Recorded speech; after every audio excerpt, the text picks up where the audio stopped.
বৃষ্টির দিনে মুড়ি মাখা ছাড়া কি আর ভালো লাগে?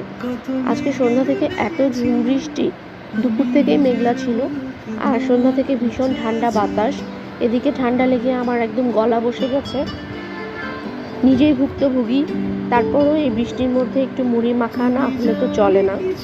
যেইভাবে সেই কাজ। বাসাতে চানাচুরও ছিল না, মুড়ি ছিল না, যেহেতু বৃষ্টি। চানাচুর মুড়ি নিয়ে এসে সব কিছু রেডি করে ফেললাম মুড়ি মাখাবো বলে। এর মধ্যে ভাবলাম একটু বৃষ্টিও দেখে নিই, কারণ একটু পরে সন্ধ্যা হয়ে যাবে, কিছুই দেখতে পাবো না। তো এই তো সব কিছু নিয়ে বসে পড়েছি। ধনে পাতা, মুড়ি, পেঁয়াজ, মরিচ, আর একটু লেবু চিপে নিব। আর সাথে দিয়েছি একটু মুরগির মাংসের ঝোল এবং তরকারির আলু। এটা দিলে খাবারটা একটু, মুড়িটা নরম নরম হয়। আর সাথে লেবুটা চিপে নিলাম।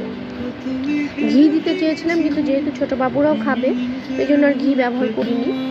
সব কিছু দিয়ে খুব ভালো মতো করে জিনিসটা মশলে নিতে হবে। আর একটু বেশি করে সরিষার তেল দিয়েছি। আমি এমনিতে ভাজা পোড়া সব কিছুতে একটু সরিষার তেল ব্যবহার করতে পছন্দ করি।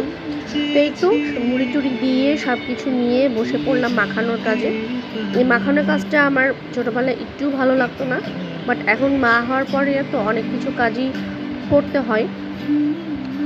তো এগুলো সাধারণত আমার দাদি, নানি বা আমার পুকুরা মাখিয়ে দিত, আর আমি মজা করে খেতাম। ওই সমস্ত দিনের কথা মনে পড়ে।